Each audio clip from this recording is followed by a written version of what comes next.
So God has a plan for everybody. God has a plan for you. God still has a plan for me. God has a plan for Teacher Terry, for everybody, for Teacher Fred. Even if you think they are a little bit older than you, God has a plan for each and every person.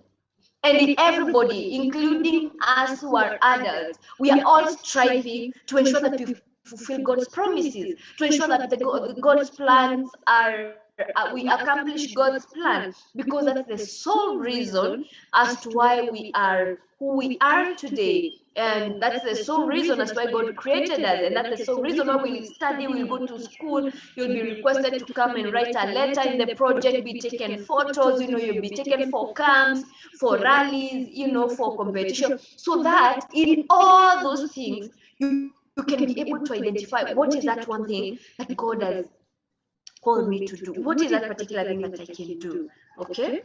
And so, even as we are talking, we are having this discussion today.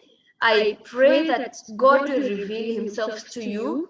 It can be a challenging topic. Sometimes the devil uses this kind of topic to bring confusion to the children of the light or to children of God. But I pray that it shall be clear to you and they'll be able to be sober. I'm also the founder of BK Marketing Company, where we run mentorship programs. We have Smart Girl mentorship programs for adolescent girls. We have Smart Boy mentorship program for adolescent boys. Those are one-year programs.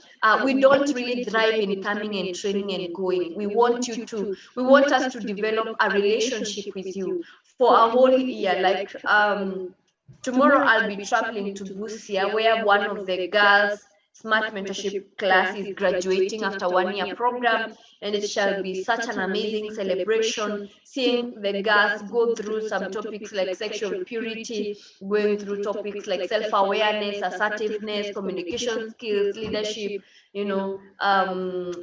sexuality, one of the topics that I cover. It's also amazing to see how God has changed their mind, their way of thinking, and even perspective towards life. This is my passion. This is my calling. This is what I'm called to do in this world, on this planet, and I will continue to do it until the Lord calls me home.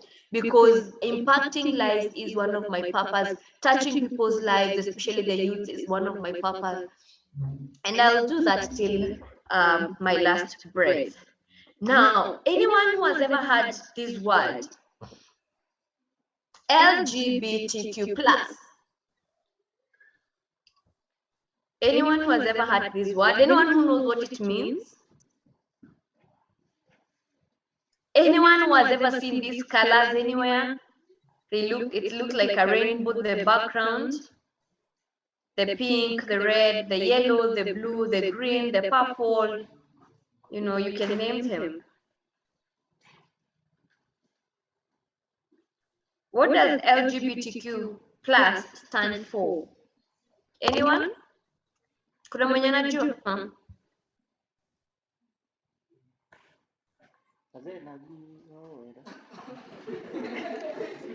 We'll get to know as we move on.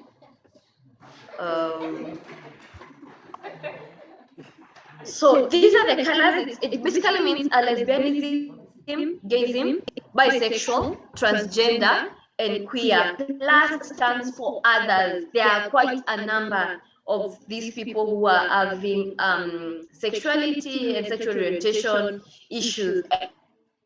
And basically, it's to mean that you may look at someone and think that there is a woman, a girl, ordinarily who is supposed to be attracted to the opposite sex. But if you try to engage them, they will tell you, I'm neither. I'm not a woman. I'm a man. I'm attracted to women. Or a man who is attracted to another man, or a man who is, and attraction basically means I mean sexual attraction. Unaonanga vile unaweza kuwa una like them ama una like boy, like you are attracted to them. Ordinarily, that's how it's supposed to happen. a man being attracted to a lady, or a boy being attracted to a girl. Unataka akue chali yako, ama huyu boy unataka akue, boy anataka huyu mwingine akue nani, the girl unataka akue demu yako. That's the kind of attraction. Same thing when a man decides to marry, they marry a woman. Ordinarily it's supposed to be a man is marrying a woman, and a woman is getting married to a man, a male, you know.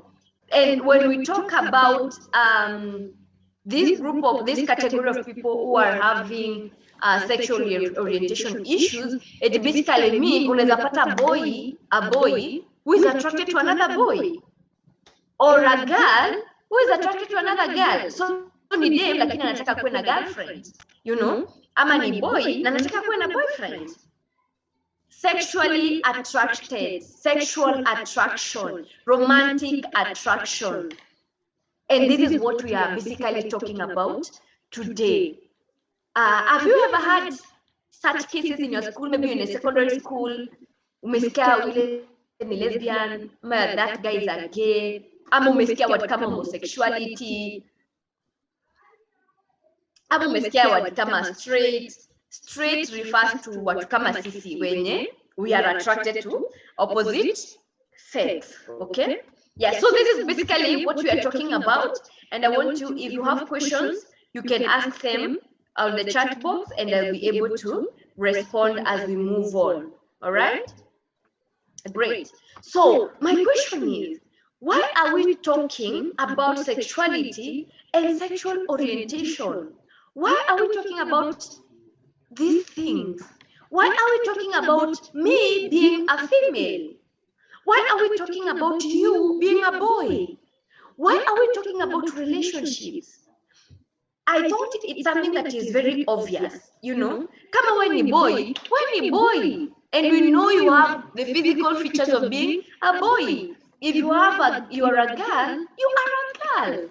But why are we talking about sexuality? Why are we starting to talk about things like I'm a girl, but I'm attracted to another girl? Or I'm a boy and I'm attracted to another boy. I want to have sex with another boy. Why are we talking about being a girl, but you want to have sex with another girl? You want to get married to another girl? Why are we talking about these things in this generation? You know, I'm not sure if our parents had experience with these kind of things. Ati sasa my mom ako na rafiki mwenye anasema me I'm not a girl, or me I'm not a woman, I'm a man. But they are women. When you look at them, they are women. They have all the physical features of being a woman. Why are we talking about sexuality and sexual orientation? We know the characteristics of a boy. We know the physical features. We know how they grow emotionally. We know how they develop as adolescents. Their shoulders broaden, you know, they get beards, they become tall, or they become huge, they become masculine, their voices break, you know. They start becoming hairy, pubic hair starts to grow. For boys and for girls, you know, their breast starts to grow. You know, they have menstrual periods. We know all those things. But why are we talking about those things? Why is it important? Why are we talking about you being a lesbian? Why are we talking about you being a gay? Homosexuality, bisexual, transgender, and I will explain what all this means. But mbona tunaongea hizo vitu sahi?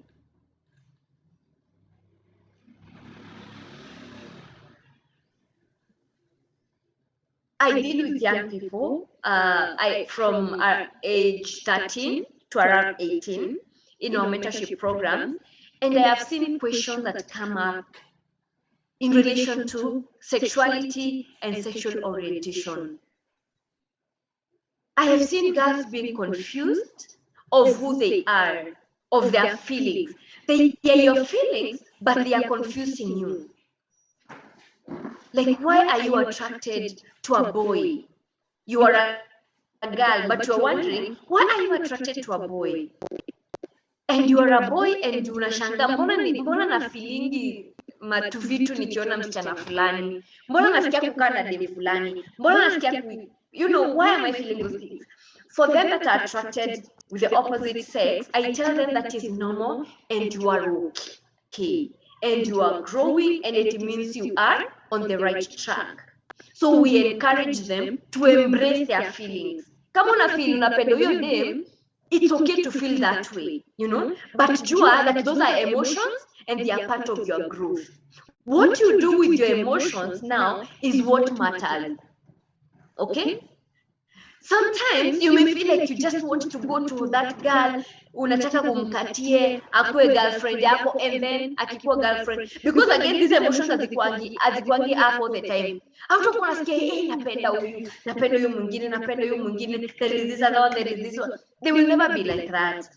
You know, sometimes you will feel like you need this guy, the other time you need this other person, depending with what you see and the relationship you're having with that person. Whether you are talking, mnafanya Bible study, you're doing group discussion, such kind of conversation. So for them that are attracted to the opposite sex, boys and girls, I tell them that it is fine and you are okay and you are normal and that is okay. And now I train them on how to deal with their emotions and how to control their emotions. But there is another category ya watoto wenye wanashanga, mbona niko attracted to a girl. I am a girl, but I'm attracted to a girl in my class. Nataka huyo dem akue girlfriend yangu.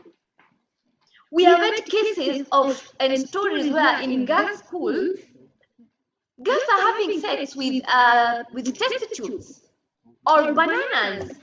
You know, and they are called sex toys. There are quite a number of them. And they are having sex. And it's a girl and a girl. Was that the original idea of God? Is that what God wanted of us? Is that what God said, a man and a woman, when God looked at Adam and said, it is not good for a man to live alone? And then he created Eve. Why didn't God create another Adam? Why, Mbona? Are we together? I hope we are. So this is what we are talking about. Why are we talking about? These are some of the questions that I've received. Ama nimeulizwa for the mentorship programs. One girl asked me, I am a lesbian. Nimejaribu kutoka nikashindwa. I hate boys because my stepfather tried to rape me. Excuse me. This is a girl who is asking this question. What do you do if a lesbian approaches you? A lesbian approaches you to be her mate? Is lesbianism wrong? Just read those questions. Msichana moja ananiuliza, this girl I think was informed to the first question, I am a lesbian. So she's acknowledging that she's a lesbian. To me, she has girlfriends. She's having sex with girls. Na amejaribu kutoka akashindwa. But look at the second step, or the second sentence. I hate boys because my stepfather tried to rape me. So you hate boys, not necessarily because they are bad, but you hate boys, or this girl hated boys because of what the stepfather tried to do, tried to rape her. Okay? Another girl asked me, what do you do if a lesbian approaches you to be her mate? It basically means this girl knows that this other person is a lesbian. Na sasa huyu mwingine amemapproach anataka kuwe girlfriend. Can you be my girlfriend? What do you do? So this girl is wondering. Utamwambia utamwambia. You know, if it was a boy, it is easier to handle. If when you're a girl, because you'll tell them, no, I don't want to be in a relationship right now because I'm in school. Let's wait until I finish school. But this is a girl. What the hell? What are you doing? What is mnafanya nini? Mnafanya nini na huyu msichana? Okay? But this girl wants to know, how do I respond to this? This other girl is asking, actually this was a boy, is lesbianism wrong? Is lesbianism wrong? It basically means, ayuko sure ni vibaya kuwa lesbian ama si vibaya? We call them lele. Ni vibaya kuwa lele ama si vibaya? It basically means some in one eye, in one angle, anaona ni kama si kitu mbaya, ni kama ni kitu poa, but still he is not sure. There is a part that is telling him that it is wrong, and there is another that is telling him that it is not wrong. Okay? There is this other girl who said, this was not a question, she just commented, akasema, I am a girl, and I think it's better to date a girl, because if you date a boy, they will heartbreak you. I am a girl, and I think it's better to date a girl, because if you date a boy, they will heartbreak you. Same thing, you can rephrase it and put it like, I am a boy, and I think it's better to date a boy, because if you date a boy, if you date a girl, they will heartbreak you. So you are dating another girl because you're fearing heartbreaks from a boy. So and these are just a few, these are just, I think, the 4 questions that are picked from the many questions that are asked by young boys and young girls. Another boy was saying sometimes back that it's okay to be gay. What will you lose? It is fine. Like, it is fine. Sita lose kitu. Na nikiona iwax nitarudi tu tena kuwa a straight person. A straight person ni, I told you, ni kina sisi wenye we believe in the right things to do. Okay? So there are these questions and many more. Now, some of these girls and boys, they don't know who to ask these questions. They don't know who to turn to ask these questions. They don't know where to run to ask, to get the answers of these questions. Okay? And so, if they don't get anyone, they are swayed. That is why you wonder, aya, mbona uliingia lesbianism? Mbona, why are you gay? And you'll get to that. Okay? Please keep on having those questions. We will get to them. Now, allow me to have to do some definitions so that we are at on the same page.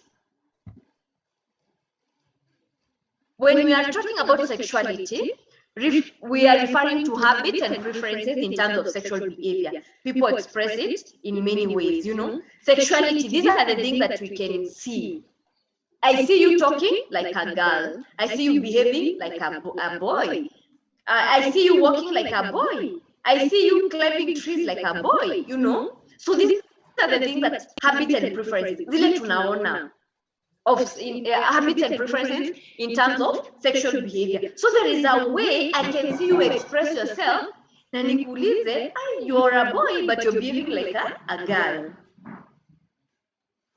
Okay, so sexuality is the way you are expressing yourself. Kama wewe ni msichana, you know there is a way girls behave. Girls are clean, girls wash their clothes well, you know, girls put on dresses and they put their legs together. Girls, there is a way they are kind, they are humble, wanalia kila time. You know, those hizo tubiti tunajuanga. Msichana akipigwa hivi kidogo atalia, you know, haizi enda usiku, haizi. There are those things that we know about girls. Yet there is also those things that we know about boys. So if I look at you, the way you behave as a boy, hata kama utaniambia you are a boy, I can tell. The way you have dressed, the way you are dealing with yourself, the way you are eating, the way you are climbing trees, the way you just kuna vile tu utabehave, even before you tell me, nitajua you are a boy. Hata ukivalishwa dress and you start behaving in a particular way, nitajua you are still a boy. And that is why sometimes tunasemanga, mbona una behave kama dem? Mbona uko na tabia za msichana? Ama kama ni boy tunaambia mbona uko na mama? Nini shida yako? You know? Yeah, and also for the girls, we are told, mbona una behave kama boy? But when you tomboy, mbona unakaa tomboy? Because of the way you're behaving, the way you are treating yourself, carrying yourself around, that sexuality. Sexual orientation is more about who you are attracted to and want to have relationships with. That is now sexual orientation. When you are attracted kwake, are you attracted to boys? Are you attracted to girls? That's now sexual orientation. And that is where you can hear someone say, I'm a lesbian. That's their sexual orientation. I'm a lesbian. Why? Because I'm attracted to girls. I'm a bisexual. What do you mean you're a bisexual? It's my sexual orientation. Why? I'm attracted to either boys and girls. I can have relationship with either a boy or a girl, a sexual relationship. That is sexual orientation. So it basically means the sexuality of a person can be a boy, but wanakuambia their sexual orientation is a girl or a lesbian or a gay. They can tell you that. That is where we are getting confusion from. That is where we are getting confusion from. And that's the scheme of the enemy to bring confusion in our lives as young people. Okay? Then there is the aspect of sex. I use the word sex to define sex for lack of a better word. It refers to the sex determined at birth. When you are born, the doctor will say this is a girl or this is a boy. Okay? And that is why sometimes hata some even in the letters that you write, kitambo, I don't know if they still have, but kitambo kulikuwa kumeandikwa hiyo hapo kuna kuanga na jina namba ya sponsor, kulikuwa na sex. Kumeandikwa hapo sex, and then there is F to mean female and M to mean male. So sex refers to the sex determined at birth. Uliambiwa wewe ni nani? Are you a boy or are you a girl? Are you a female or are you a male? Okay, but now the greatest confusion is in sexuality and sexual orientation. Tunaona wewe ni mwanaume. Tunaona hata uko na ndevu. Tunaona you have all the features of a boy, of a man. Why are you telling us that you are not a boy? The sexual orientation changes. Mbona unatuchanganya? Why are you telling us other things? Okay? And I thought that is very, very important for you to understand. Let us now go to the words that I was giving you. Lesbianism. Lesbianism is women who are sexually attracted to women. Not sijasema who are attracted, because I have girlfriends. I have my friends who are women, but I'm not sexually attracted to them. I don't want to have sex with them. I don't want to touch their boobs and and kiss them and I don't want. But the moment you are someone who is sexually attracted to another woman, that's what we are calling lesbianism. Gayism are men who are sexually attracted to men. It's the opposite now of lesbianism. Unaona wewe ni mwanaume, but you are sexually attracted to another man. Are we together? Great. Bisexual refers to people whose sexual and romantic feelings are for both genders. So this person, they can be either a woman or a man, they are attracted to any. So they can be a man, but they can have a relationship with another man and relationship with another and a girl. Now they are sexually attracted. And when I mean sexual attraction is the feeling that I was talking about initially, is your emotions. You feel you want to be close to this person, you feel you want to hug, you want to, those kind of things that our emotions make us do or make us want to do. Now for the bisexual, they can have both a girl and a boy.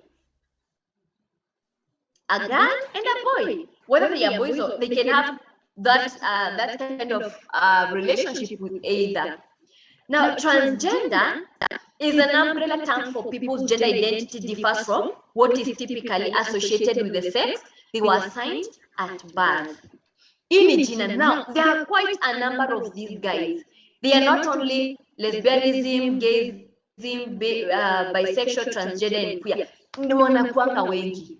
Kuna wale hata they are not attracted to anyone, they are attracted to animals. They will have sex with animals. Kuna wale they are attracted to a particular gender for a particular season or a particular time. After that, they are attracted to something else. There are quite a number. There are those who are attracted to all. They can either have women, men, anyone. So transgender ni hao wote. Wenye waliambiwa when they were born, they were told they were either a male or a female. But along the way, they discovered themselves to do from who gave them that authority to discover other things other than what God said. That's transgender. Queer is an umbrella term for sexual and gender minorities that are not heterosexual. Heterosexual ni kina sisi. Heterosexual, we are attracted to the opposite gender. So anyone who is not attracted to the the opposite gender is heterosexual. For us, and for anybody who is married to a man, and maybe when you are on a family zile tunaonanga huyu ni bibi yake, and the baby is a woman, is a lady, it's a female. Those are called heterosexuals. Au wengine pia wote wanaitwa homosexuals.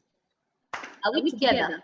I know some of you know lesbianism and gayism only, and it is okay to stick with that because that is what is really affecting children in secondary schools, children in colleges. That's the kind of confusion that we are having, okay? Now, for these things, they are not godly. I was watching, there are some unique cases. I was watching some particular videos on YouTube, and this lady had the sexual organs for a man and for a woman. So ukimwangalia, she's a girl. She's pretty, she has long hair, you know, she looks like a girl. But the sexual organs are for a man and for a lady. Akona zote. For those questions, we don't question. For those kind of cases, we don't question. Because again, God is supreme. We don't understand why is that. But for her, she says, it's only the organ ya mwanaume ni ako nayo. But the way she is, she's a woman. She's a female. She feels more of a female than a man. Okay? She feels more of a lady than a boy, than a gentleman. More of a girl than a boy. And so some of those things, they are there, they are in the community. Some of them go through surgery, and some of them choose to stay like that. So for such cases, we cannot question God. I will take you to this question that these guys were asking. I am a lesbian. Nimejaribu kutoka nikashindwa. I hate boys because my stepfather tried to rape me. So this girl kind of locked her mind. Akafunga akili yake kabisa. I hate boys. I don't want anything to do with boys. And because of that, and she's emotionally growing, she focused now on girls. And she went to be with girls. And all the emotions and feelings zenye angekuwa nazo za boys, amezipeleka kwa wasichana. And that's how she got into lesbianism. But now she feels she needs to get out because it's demonic. It's not godly. Being a lesbian is not godly. She's not trying to get out. Now, by the way, huyu ni mtoto wa mradi. This is a sponsored child by Compassion. So she's trying to get out because her conscience is not allowing her akae hapo. Akili yake, her spirit, you know, is not allowing her to stay there. So ameshindwa kutoka. She doesn't know what to do. She needs help. And I've got quite a number of questions on, even from boys, on am I gay? I don't know how to stop it. The reason sometimes girls will tell you, and girls and boys will tell you not to engage in sexual activities before you get married, it's because it can be addictive. You can be addicted to sex such that if you try to stop, you are not able to stop. You can't. And so you get into a relationship with a boy when you're class moja, class 8, or form 1 or form 2. You start having sex, you break up, you can't do without sex. You now start going around having sex with people as the cravings come up, you know. It's the same thing with these issues of sexual orientation.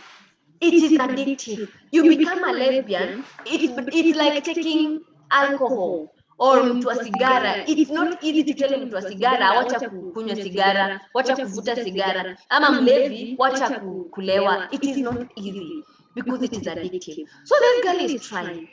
But what is worrying me is that her decision to become a lesbian is influenced because the father tried to rape them. So she thinks all men are like that. All men will try to rape her. All men are not good. And it's what we are calling sexual behaviors, problems in sexual behaviors, because I started by asking you, surely ulizaliwa ukiwa msichana, ukakuwa brought up by your mom, being a girl, unanunuliwa to dresses, you're being taught on how girls should keep themselves, but you get to age 15 and you start feeling now I'm not a girl. Who lied to you? Who converted you? Who gave you some other conversion and some other ideologies? Where you reach a point and you feel I'm no longer a girl or I'm no longer a boy. For crying out loud, you are even taken through initiation stage. That process of initiation as a boy. And you know how you do it in your community. But when you reach that point, you feel, I am not a. What are these factors that are causing sexual behavior problems? And number one, these are just some of them. And one item here or one thing can cause all those things, but also it can be a combination of many. Number one is having seen a lot of violence or having been physically abused. Probably where you have been brought up, like a certain community I know, there is a lot of violence. Violence, men keep on fighting, men keep on beating each other, men keep on cutting each other. Ni vita, hawezi enda like 500 meters without finding some men fighting. And so because of that, it traumatizes you as a boy. And you don't want to be associated with other boys. And you are a girl and you don't want to be associated with boys. You have seen so much violence, boys fighting, men fighting, killing each other, and so you don't want to deal with boys again. Hautaki mwanaume kwa life yako. It can be even at home. You have seen the way your dad has been beating your mom. Unamwona tu anamchapa, kila wakati anamchapa, and your mom is desperate, she can't fight back, she is vulnerable, hata amegongwa, amebleed. And that is what you have seen. So unconsciously, bila kujua, akili yako inaanza kufikiria men are bad, men will just be beating me, and now you start unaanza kuwachukia naturally, kurepel. You don't want anything to do with men, you don't want even to talk with men, because in your mind unajua wanaume ni wa kuchapana. Same thing to boys.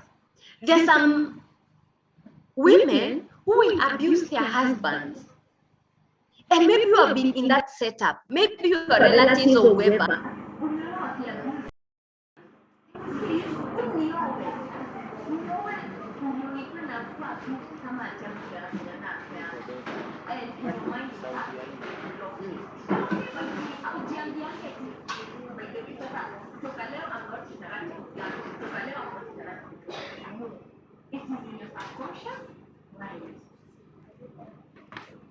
The second thing is exposure to pornographic material.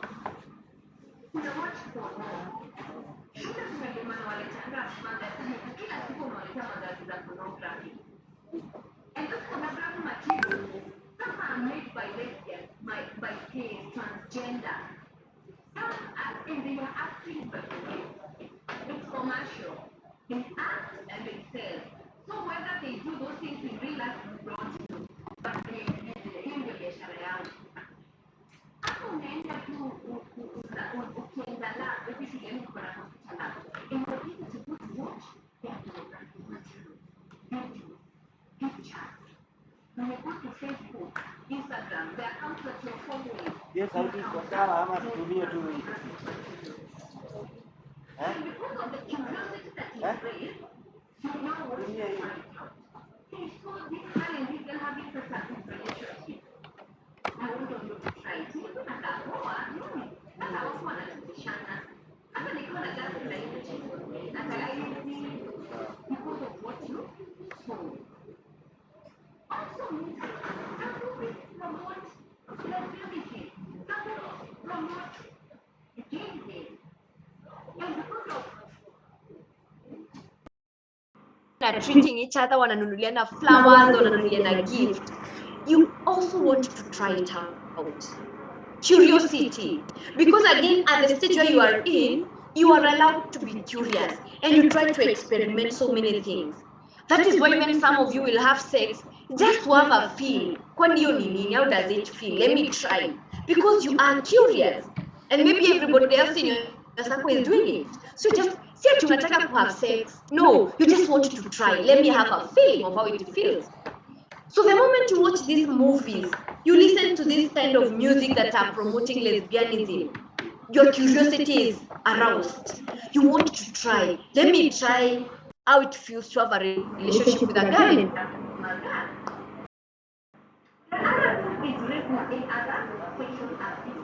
There are some boys are being abused in my program who are abused by their mothers, sexually abused by their mothers, sexually abused by their household, their country.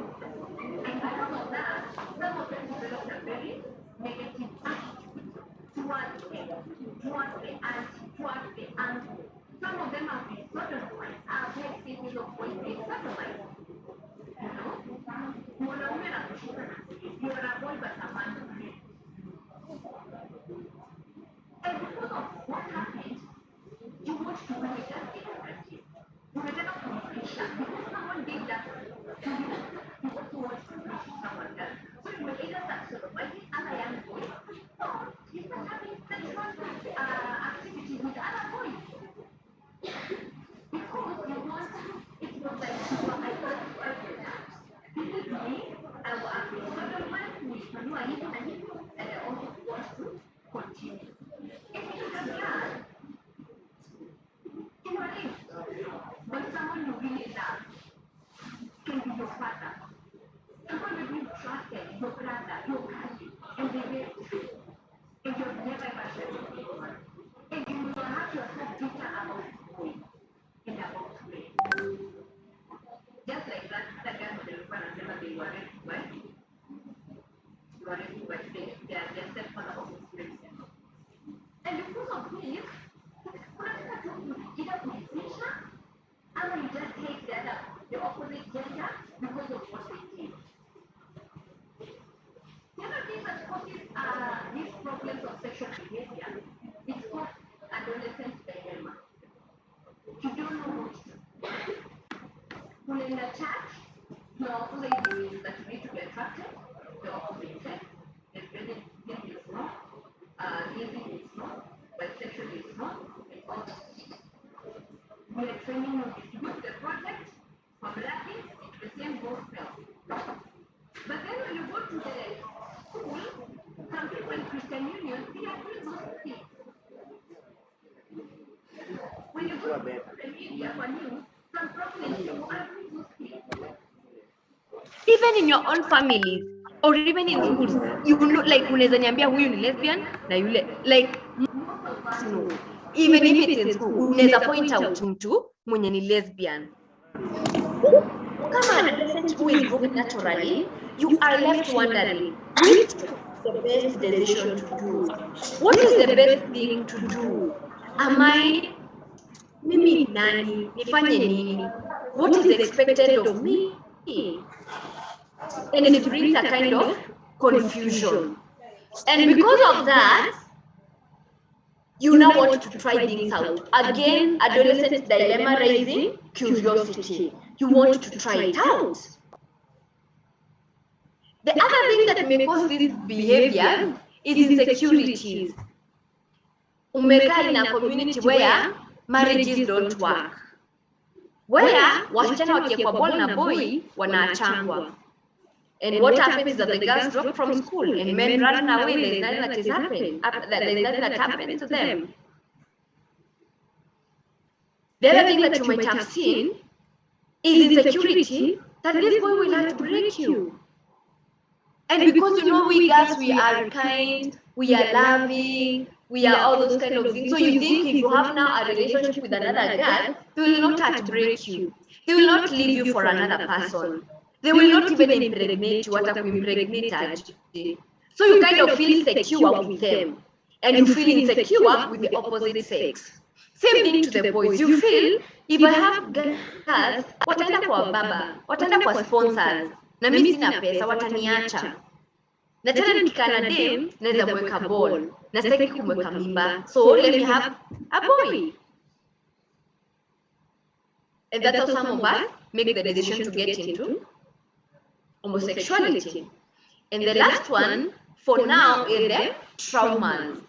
The way, the challenges as young children or adolescents, the way we grow up, the youth. Sometimes vitu zenye tunafanyanga zinakuanga as a result of how we were treated when we were growing up.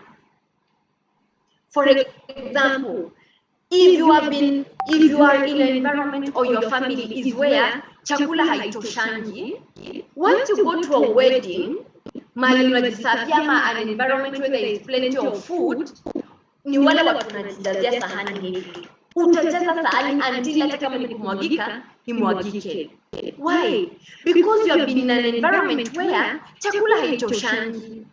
So hata ukienda mahali iko plenty, you still have that mind that chakula haitoshangi. So what do I do? Najijazia. Okay?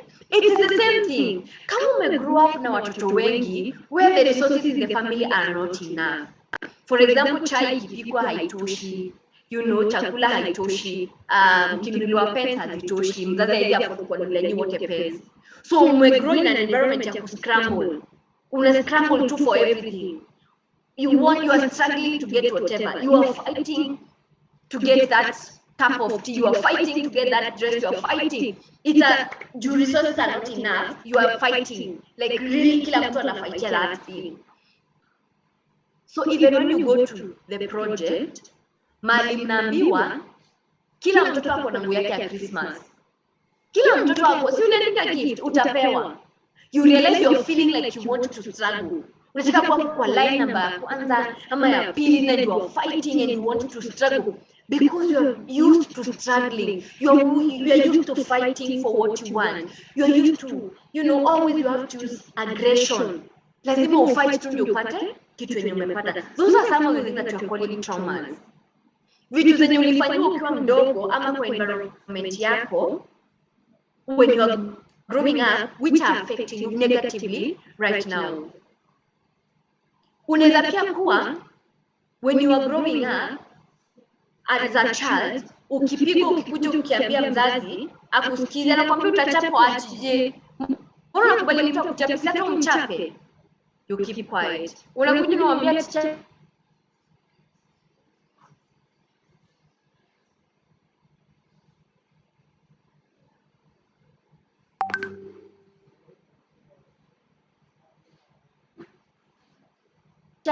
hautamwambia wache na utaambia mtu yote.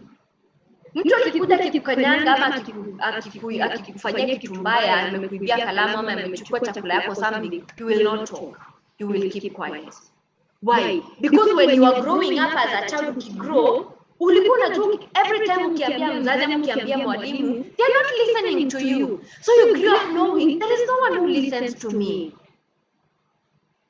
And what happens? You keep quiet. You don't express yourself. You don't communicate. You are just ule mtoto ananyamazanga hata ukimfanyia nini hataongea. That is not good. But it is because of the traumas. And why am I showing you all these things? I'm showing you all these things. Ndio ujue hizo stories za lesbianism, they were not created in us. It's not God who put lesbianism in us. It's not God who put gayism in us. Ati wewe vile nimekuumba wewe sasa, you'll be attracted to men. You are a boy, but you'll be attracted to men. It is not God's desire. These are the patterns of the world. And this is the scheme that the enemy, the devil, is using to destroy our future, to destroy our purpose, to destroy that which God has created for us. These are the schemes of the enemy. But sometimes we don't have control over what happened. And I want to challenge you. The moment you feel like you are attracted to the same gender, ask yourself, why am I attracted to the same gender? Kwa nini nafanya hivyo? And you realize some of the reasons might be among these 6 zenye nimemention. If you're a girl, you may think that, men, wanaume wote ni player. Wanaume hata they'll just beat you. I don't want boys. Or you may feel, let me just try. Sinajaribu tu. let me see how it feels. It's just trying. Nikisha try, if it doesn't work, it is fine. There is always a reason why people get into lesbianism or why people get into gayism. The other thing that I'm not reaching is peer pressure. Marafiki wote ni lesbians. Wote. At least 2 of your friends are lesbians. And you can see how they are treating each other. And you're like, wow, I would also want to be a lesbian. So you just want to try because of peer pressure. Okay? So I want to tell you girls and boys as I'm concluding, there is a reason as to why boys and girls get into lesbianism. And those reasons are not genuine. I mean, they are not positive. They are negative. And in the moment you get into lesbianism, it becomes a little bit difficult to live. Inakuanga shida kidogo to live. Why? Because inakuanga addictive. It becomes addictive. I have some people in my circle that I know they are lesbians and gays. And when I was trying to engage one of the ladies, she's I think 32 right now. Nikamuuliza, would you like to get married? Akaniambia, yeah, ataolewa, yes, but it's because the mother is a pastor. And so they expect her to get married. And nikamuuliza, sasa ukiolewa, will you stop being a lesbian? Akaniambia, hawezi. She'll continue being a lesbian because that is where she has found peace, that is where she has found contentment and satisfaction. Our watu wengine, other people are just she used a very bad word. There is a reason as why people get into lesbianism and gayism. There is a reason. So wewe ukiwa hapo as a young person, wewe usikubali kuwa peer pressured. Don't allow peer pressure to get into you. You want to try. You even don't know why you want to try. Unataka tu kujaribu. And these people, they are very active in recruiting. They have even a movement in Kenya. They are trying to recruit. And they're not recruiting people when they are like them. No, they are coming to us. Sisi wenye tunajua this the right way, they are coming to us. And they will come to you even in your schools. They will come to you. Na atakwambia direct, I'm a lesbian and I want you to be my partner. You saw the question that the other girl asked. And I said, I'm a lesbian and I want you to be partner. What will you do? What will you do as a young person? I'm gay and I'm attracted to you. Some of them go to an extent of touching you inappropriately, touching your private part. Imagine a boy touching you, a fellow boy, inappropriately, your private part. The same thing. Imagine you as a girl, another girl touching you inappropriately and admiring you and telling you you're looking beautiful. I would like you to be my partner. I would like to have sex with you. I would like to do. Imagine those kind of things. They come so straightforward to tell you these things because they are trying to recruit people in their circle. And they will come to you and they will tell you what they want. It's now up to you to utamwambiaje. Ni wewe utaamua. Either utanyamaza, ama utamwambia no, I'm not a lesbian, or no, I'm not a gay, ama utaingia box. It's now upon you. And that is what Ben was saying, that sometimes it's you to make the decision. You know, we are training all these things, we are teaching you so many things, but really the decision is yours. Ni wewe utaamua what you want. Ni wewe utaamua what you want to do. Ni wewe utaamua where you want to go. Ni wewe utaamua with who do you want to go to that place with. Ni wewe utaamua. And remember, I have told you that these are schemes of the devil and the enemy. Is the one who is bringing this confusion. At you are a girl, but you feel, yes, me physically I'm a girl, but emotionally I'm a boy. Physically I'm a boy, but emotionally mimi vile nimeumbwa, mimi ni msichana. Shetani ashindwe. Yes, these are schemes of the devil to bring confusion in our generation.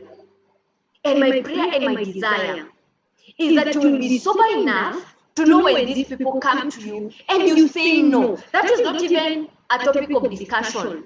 When a boy, as a girl, when a boy approaches you, unamwambianga, hata nimalize shule kwanza. Mr. Siko ready sahi. Let me finish school, then maybe we can talk about it. You can have those conversations. But for boys, a boy approaching you, a boy, there is no conversation, there is no story to talk about there. It is a no. I'm not a gay and I'm not interested. Period. It's a no mistaki. Na usi-explain. Hakuna haja ku-explain. Uta-explain nini huyo mtu ako ndani.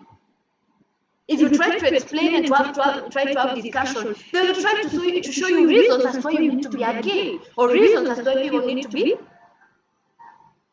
a lesbian. And in conclusion, the Bible says in Romans 12:2, do not conform any longer to the pattern of this world, but be transformed by the renewing of your mind. Then you'll be able to test and approve what God's will is. His good, pleasing, and perfect will. Do not conform any longer to the patterns of this world. These are the patterns of the world. These are the things of the world. And do not conform. Do not surrender to them. Do not allow them to come and change your life. This is the Bible that is telling you. Do not allow someone to come and tell you you are a girl, whereas you know clearly you are a boy. Do not even entertain that thought of being a girl, but emotionally feeling like you are a boy. Do not conform to the pattern of this world, but to be transformed by the renewal of your mind. Now, you might be here and you are already in lesbianism or in gayism, or you are in those queer groups. Please seek help. Talk to your teacher. Mwambie, Mimi, I got into this when I was this old, and I've been in it, and I don't know what to do, and I want to get out. Please seek help right now. Because this is something that can mess your life, that can mess your destiny, that can mess your purpose, that can mess your future. Seek help. Again, remember I said that it is addictive. You may think that, hii ni kujaribu tu, ama nitatoka, nitaamua kutoka leo, I'm not in. But you realize it is very difficult to get out than it is to get in. So if you are in it, please talk to your teacher and they will know what to do. They will help you. And also be aligned with God's word. Be aligned na chenye Mungu anasema kwa life yako, because God ako na purpose ya kila mtu. God ako na purpose yako, ako na purpose yangu. And God's purpose is not for us to be homosexuals, to be gays, to be lesbian. No, that's not the purpose of God. It's greater. And so choose God. Choose to partner with God. Choose to work with God. Choose to be in line and in sync with what God is doing in your life. Do not conform to the patterns of this world. Do not allow the world to sway you. Do not allow the world to corrupt you. Usikubali hizi vitu zina happen kwa dunia ziingie kwa akili yako until you lose yourself. Your identity in Christ is the most important thing. And so I want to wish you well. Thank you for being here. Thank you for listening. Let me know if there is anyone with a question so that we can answer them as we come to a close. Any question?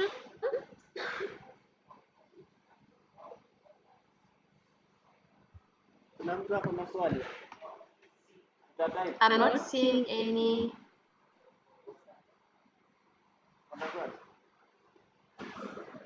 I'm not seeing any kwa chat box.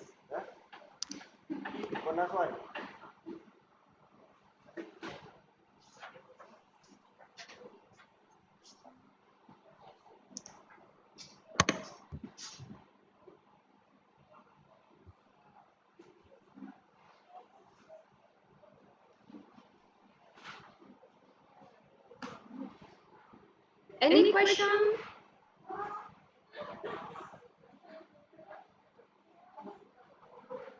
Hey, tafadhali watu walete maswali.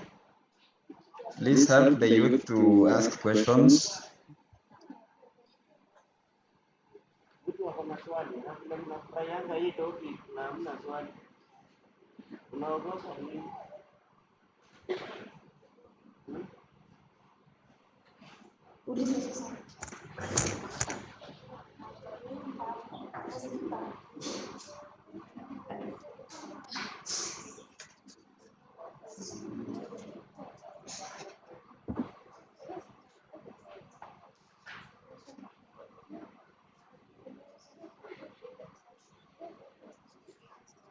There is someone who's asking a question?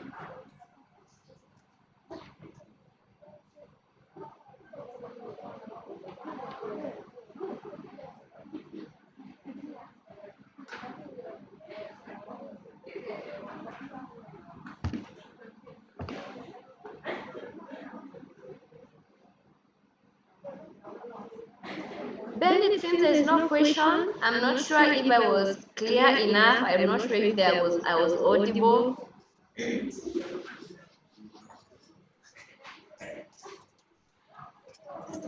Arnold asks if it is easy to quit lesbianism and atheism. It is not easy. It is not easy. As I said, it is addictive, very, very addictive. It is like smoking, banky, or whichever. Those addictive things that you know. It is not easy, but it is possible. It is possible. I've seen people quit lesbianism.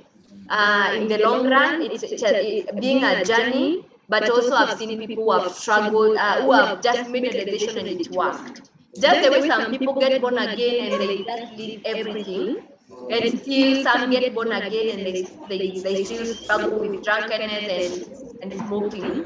The same thing. It is not easy to quit lesbianism and gayism, but it is possible. But what you can do is just seek help, or if you know someone who is struggling, maybe a friend of yours, they have approached you,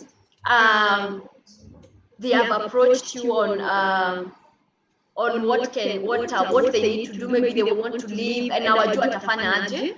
Please help them in terms of they can talk to the CU patron or the teacher or someone who can help, because for you at your capacity you may not be able to help. All right. Someone else from CCN beginning, they're asking, being a lesbian, is there any benefit? There is no benefit in being homosexual. There is no benefit in being homosexual, either gay or lesbian. There is no benefit. Instead, it degrades your value na inakushusha as a human being.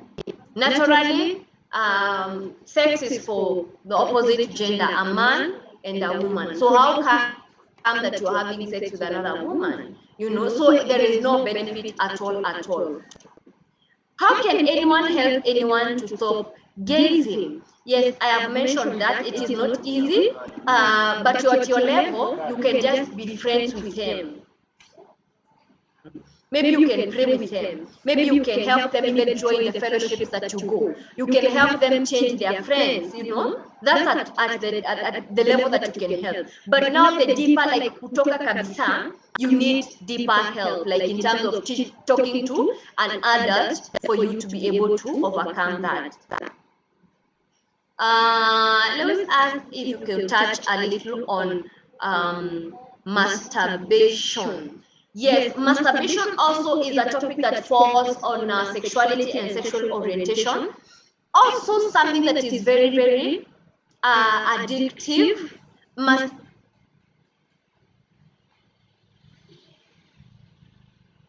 Check you get a question that another girl had asked.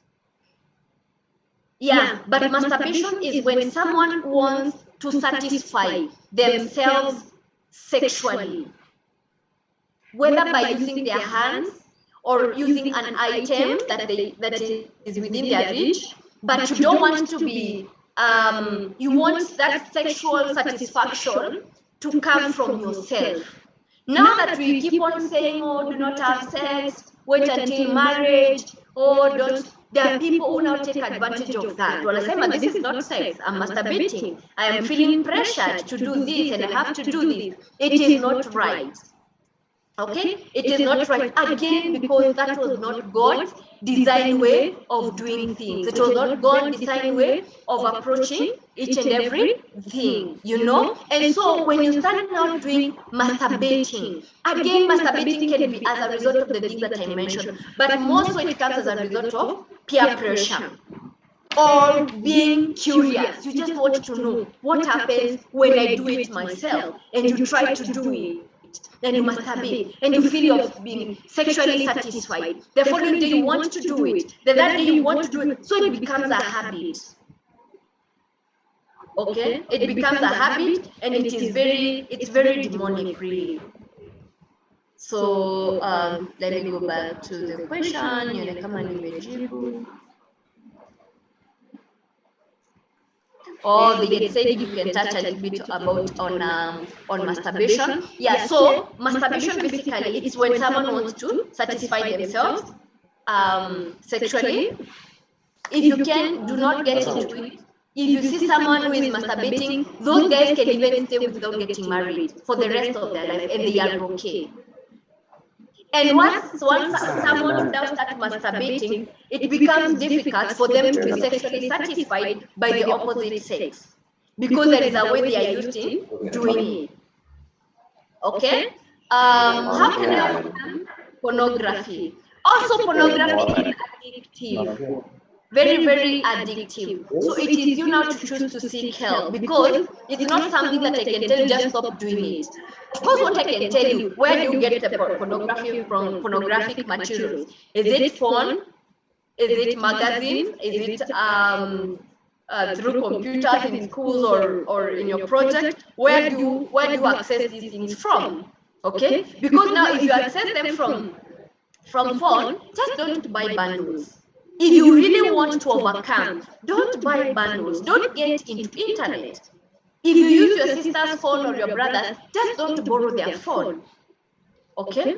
If you are going to the lab, maybe you are in secondary school, there is computer lab or in the project, and you know when you go there, you are tempted to go and watch masturbation. Go to the lab with a friend. Usiende ukiwa peke yako. Because by the nature that it is wrong, you will feel embarrassed to watch it mkiwa na mtu mwingine, unless if both of you are used to watching pornographic materials. But if you go with someone who doesn't watch pornographic materials, you may not watch it.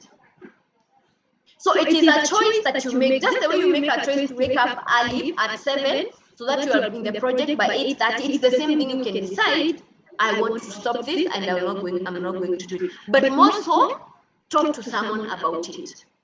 Talk to a mentor, talk to your teachers in the project. They are going to help you, because it is very addictive.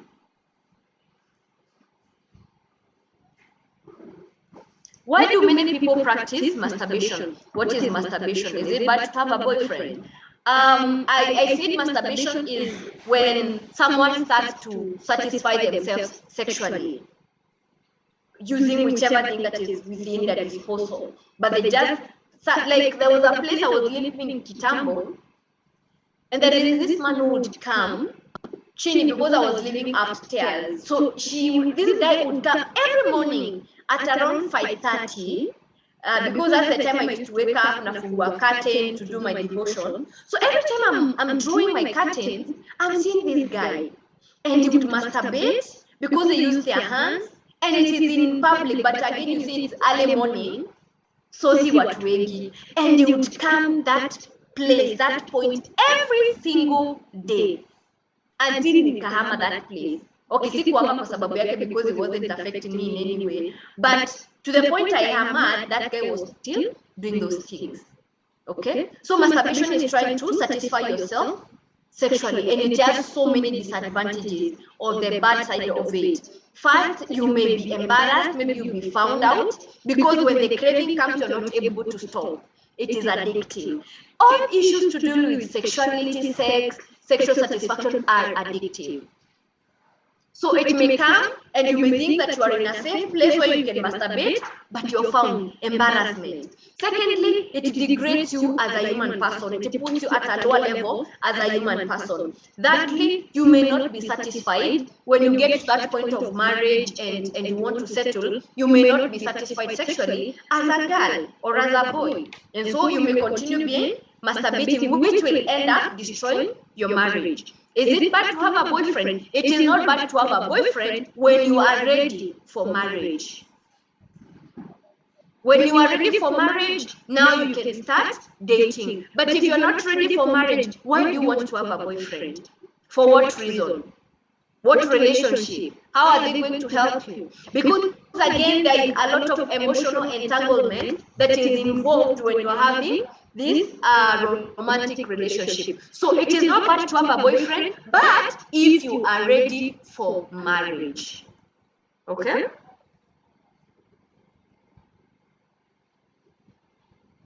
Is homosexuality driven by evil spirits? Definitely. Those are the patterns, as the Bible says, these are the patterns of the world. And that is why I was asking you, mbona uzaliwe kama msichana? You have been brought up as a girl. Then it reaches a point you feel, I'm not a girl, I think I'm a man. You si ni uchawi, sinakaa kama kurogwa.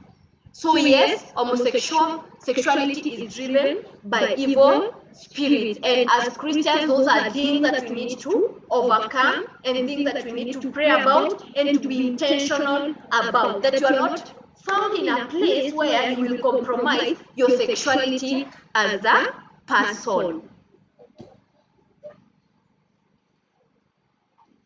What are the advantages and disadvantages of having a boyfriend or a girlfriend? A boyfriend or a girlfriend, I assume you are saying right now when you are in school.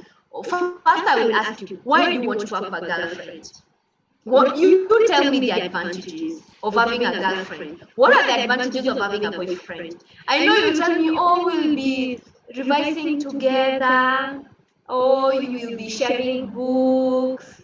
Unajua hata kukaa na yetu hapo unasikia poa, utafeel vizuri. Excuse me, hebu tell me the advantages. Achana na hizo upuzi. Hiyo ni upuzi unaniambia. Hiyo ni kitu I make sense. Tell me the advantages of having a boyfriend. Because if you are ready for marriage, I will tell you, if you're having a boyfriend and you're dating, you're getting to learn this person, to know what they like, to know what they don't like, to know their personality, so that you know if this is the person you want to settle with. But having a boyfriend right now, what is the advantage? Sijui. But what are the disadvantages? Is that your strength, your emotional capacity will be divided. Your attention will be divided. And we are telling you this, being in a romantic relationship, which we are calling boyfriend and girlfriend, is not a walk in the park. There is a lot of, asipokuish good night umekasirika, na uko class 5, ama uko form 2. Asipokutumia message ya Valentine's umekasirika. Asipokutumia barua umekasirika. What are you doing to yourself when you're exposing yourself to kukasirika kwingi? You are affecting your emotional intelligence, your emotional growth. And those are some of the things you're exposing yourself to heartbreak. Then you start saying all men are liars or all girls are liars. Then you start getting now into homosexuality. So take care of yourself. Take care of your heart. Take care of the things that matter at this particular time. If a boy is insisting on having sex and you love him, are you supposed to agree? Well, boys, why are you insisting to have sex with girls? Boys, I'm asking you. Why? Boys, why are you insisting to have sex with girls? What is your problem? Boys, wanaume, hey, boys, I'm talking to you. Why are you insisting to have sex with girls?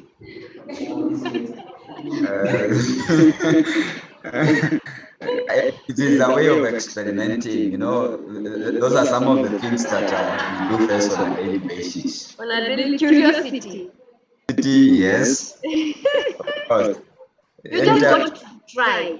I think also the young men have interacted with unajua mtu anasema kwamba ni mzuri ukague ujue, unaona, so that at the end of the day, now from there you can now have a choice.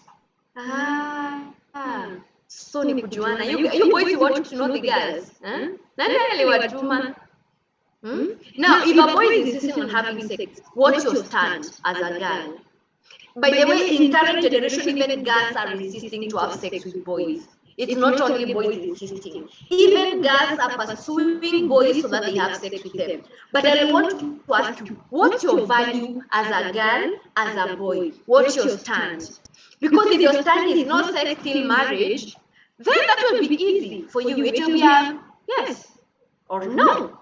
This is not me. This is not what I want for myself. And I don't want to do it. So why are you insisting? So it depends with your value. But if a boy is insisting you, insisting, basically inaweza maanisha pia maybe ni your boyfriend na maybe ameona pia unaweza kubali na maybe previously umeshikana mkafanya nini mkafeel vizuri, so now he's insisting because tume-arouse ourselves, you have allowed me to touch your breast, let's continue. Why are you refusing? Let's continue until we finish the work that we have started, you know. Yeah, so if a boy is insisting, please say no and be firm with your no. That's one of the topics that I train in my mentorship program on being assertive. You say no with a lot of respect, and you say no without hurting the other person. No, I don't want to have sex at this level. Same thing to boys. It is okay to take care of girls, and it's no, please don't push. And even if a girl pushes you to have sex with you, please say no. It's not working. Why now? So after you have sex, so you are 13 years, 14 years, you start having sex, then next, so memaliza to have sex, next. Are we together? If boys don't love you, should you turn to be a lesbian? You boys, you're not loving our girls. Huh? Boys, you're not loving our girls, so they want to be lesbians. If boys don't love you, should you turn to be a lesbian? Definitely no. But how do you know they don't love you? Is it because they are not approaching you so that they ask for a relationship? Is it because they are not having sex with you? Or what do you mean by love? How do you know that boys love you? Do you think that boys love you when they come and tell you that you are beautiful? Do you think that boys love you when they come and tell you or buy you a KDF or something, a juice or a soda? How do you know that boys love you?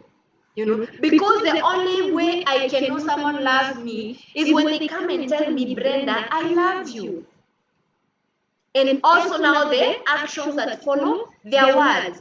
But if it's about not having a boyfriend, our pros, they are not telling you you're beautiful, they are not telling you you know what, that is not love, and do not be deceived. Okay? Again, it can be that you have principles, so they are not approaching you, which is fine. But at this point, saying that boys don't love you, I think you are misinformed in one of the other. Sawa. But nothing should make you to be a lesbian. Nothing. Whether they love you, whether they don't, whether they approach you, whether you have a boyfriend or not, nothing should make you to be a lesbian. Have you ever been in such tempting situations yourself, Brenda, Karemi? Well, umenita majina yote mbili. Well, not quite, but I remember that there was a girl nilikuwa na yeye class 8, and that girl really loved me. I think I was naive. I didn't know much about lesbianism and gayism. And this girl, I think sometimes when I look at it right now, she had some other interest. But she started, I was a newcomer in that school, and she started showing interest towards KCPE. So hakukuwa na time poa. So that girl would angetembea amenishika mkono, angeweza kuniambia niko na hips, nakaa mrembo. You know that those things that girls tell each other and they know this is true. Unakaa vizuri nini. But the moment you start commenting about each and every item or each and every physical feature that I have, it becomes worrying. So I can say yes at some point, but then I was very naive. And thank God tulimaliza KCPE nikarudi home. So we have never met since that time. So I think yes, because of that scenario, but again no, because I've been always very straightforward. I've always been in Christian Union serving God. I confess my stand so loudly and everywhere. People know my stand, so there is no single time nitajipata place yenye mtu ananikatia na nidem. Then it's not because again I'm very vocal in terms of my belief, my values, and my my stand as a woman and as a girl. Okay, so also that really helped me, because when I was in secondary school, I got into Christian Union. I served in the Christian Union as the chair lady, at some point as the worship leader, at some point as the treasurer, as the Bible study coordinator, different capacities. Nikaingia campo, bado the same thing. I was in Christian Union serving, you know. So there was no loophole for people to think that huyu tunaweza mjaribu. Yeah. Does lesbianism have any health effects? Edith asked. Yes, it has so many health effects, or rather, you are exposing yourself to a lot of they're called what infections. Because again, for example, for girls, they tend to use sex toys. You know, sex toys, they can have infections. I mean, they can have bacteria which can bring infections. Or anything that is not the way God designed it, it has some health some health effects. So yes, lesbianism has health effect, and you need to be very, very cautious about it, because again, even the items that people use, including the STDs that are transferred when people share those sex toys, you know, it is messed up. It is, and that is why I started by saying this is not a conversation I really enjoy, because ni ile conversation hapo unakasirika, unajiuliza hata ni nini naongelelea, and then you become so mad with the devil that is bringing these lies to young people, to lie and to just to change their way of thinking, and so that they don't enjoy their life.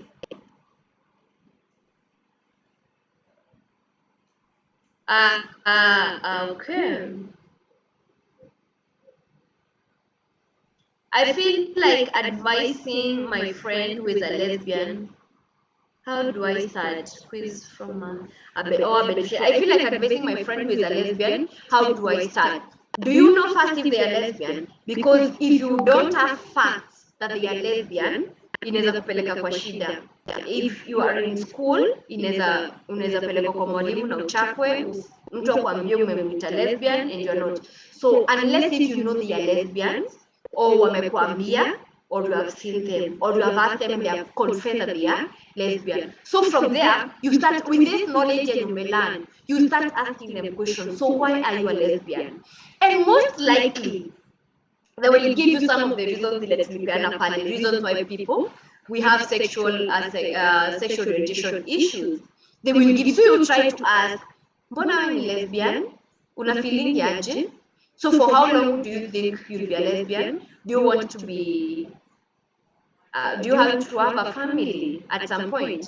So how will it be if you have a family? So you are like asking them questions to provoke them. Asking questions so that they think hata wao, because sometimes I say people get into it out of curiosity. Hata ajue aliingia aje. Ama unaweza hata kuanza kumuuliza maswali and then start saying by the way mimi nataka kutoka. Now depending with how your conversation will be, that's how you can know how to help. Because again, you are not a counselor, you are not a psychologist, and these things are involving the mind. So you can ask them, would you like to get help? Because hata mimi mwenyewe, I may not be able to help person who is addicted into something. I can just show them my support, I can be there for them, but I may not really be able to help them to take through that psychological processes and psychological stages to help them come out of that. So just being there as a friend, showing her love, but again, unachunga ndio pia usiingie kwa hiyo trap. Okay? Yeah, just being there for them and showing support and praying with them. That's one of the ways that you can help them. What to say, virginity is a dignity. It is lack of opportunities. Ni kweli ama. Keeping yourself as a young girl, as a young boy till you get married is for yourself. It's not for people. You are not doing that for people. Okay? And do not allow someone to tell you your opportunity ujapata. If someone tells you it's an opportunity, know that they are trying to guilt trap you. Wanajaribu kukuonyesha vile wewe ni mshamba, vile wewe you are not exposed, na ni ati vile wewe ukipata opportunity utaifanya. But that's not the thing. Can we girls and boys rise above that, where people are making us feel bad because you have not engaged in sex? Keep yourself till you get married. Why do you want to engage in sex? Keep yourself, like jieke vizuri kabisa. It is dignifying. I mean, you're keeping yourself for yourself. And you're not lacking opportunities, because there are so many boys around, there are so many men around. Why are they saying you're lacking opportunities? You can sleep with whoever you want. You can sleep with people even that you don't know. It is not lack of opportunities. You have kept yourself because you have chosen to keep yourself. Not lack of opportunities. When a man or a woman has both sexual organs, does it mean both sexual organs are functional? It depends. For the case that I told you of a clip that I watched and online, for her, she said one organ is not functional completely. So it's just one part that is functional. So it depends with people. Again, I said I'm not an expert on that. I'm not a health practitioner. So siwezi sema what really happens and what is expected is supposed to happen, because again, it is God who creates people. So I may not really talk much about that. I'm addicted to masturbation. Please help me. If you realize your friend is a lesbian, should you avoid her? No, I'm addicted to masturbation. I think I talked about how to get help and how you can get help when you are masturbating or in lesbianism or gayism. It depends with the level. Is it something you can decide yourself, nitawacha, and you stop, or is it something that keeps you pulling you back? Kila time ukisema unawacha unajipata umefanya. Kila time ukisema unawacha. If that's the case, that's repetitive, you seek help. Okay? And you don't get embarrassed by seeking help. Don't get embarrassed by seeking help, because if you don't seek help, tutaona, your life will be in a mess and you'll have yourself to blame. But if you seek help, the worst that can happen is what kuongea, but wakiongea si watanyamaza, and you'll have been helped. But again, the people that you're working with, the CDWs are people that you can trust, and they keep information confidential. They have kept your information, much of your information confidential. So even this one, they'll keep it confidential. If you realize your friend is a lesbian, should you avoid her? I said it depends. You can avoid her if she tries to recruit you, or she tries to make you her mate. But she will try to make you her mate if you have not confessed your stand as a person. Mimi mwambia wewe ni lesbian, mimi si lesbian. So usijaribu kuni-recruit. With that understanding, it's okay. It's okay to make her your friend. Like, you can talk on basic things. In this life, people will not always agree with you. So you also should not agree with everybody, whatever they do. As long as they are a good person, you are having, you are sharing maybe classroom or something, please do not hate a lesbian, unless if they are trying to recruit you. And even if they are trying to recruit you or trying to treat you in a way that you feel it's not healthy, you don't hate them, you avoid harm. Okay? Yes. Say no to sex before marriage. Say no to masturbation. How do I overcome this feeling of wanting to have sex? That is a normal feeling. It is very, very normal, and congratulations, because you are growing and you are an emotional kind of thing. Just try to separate your feelings with your thoughts, because your thoughts are right, your feelings will always lie. You're feeling a sex haikani for 24 hours, hapana. Haikani for 2 days, inaweza kuja na itoke after like 2 minutes ama 5 minutes, depending with what you. If you entertain that thought, it can stay as long as you want.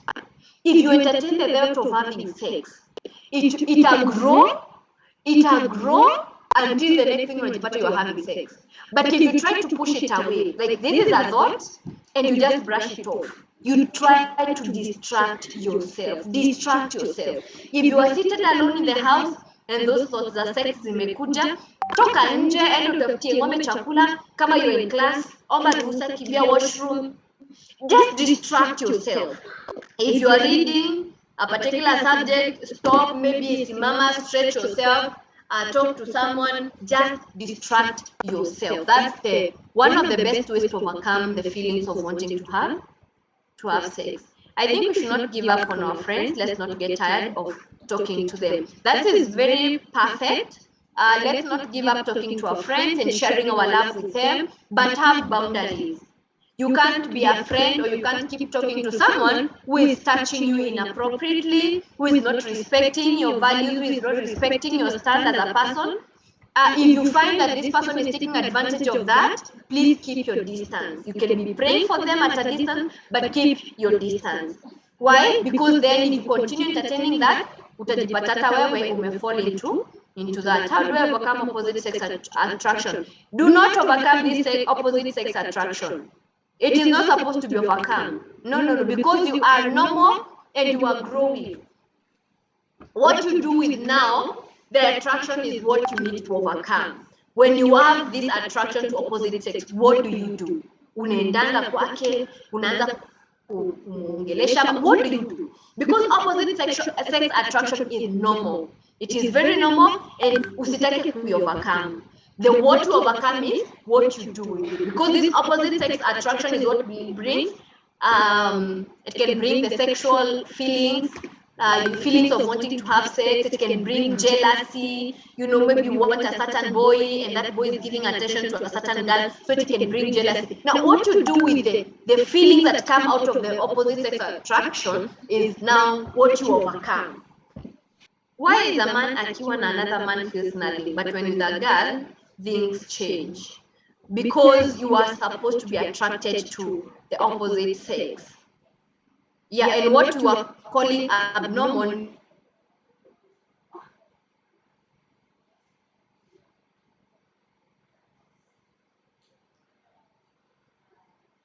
you feel some things for a girl, that is normal. That is biologically correct, and you're biologically okay. So there is nothing wrong. It is okay.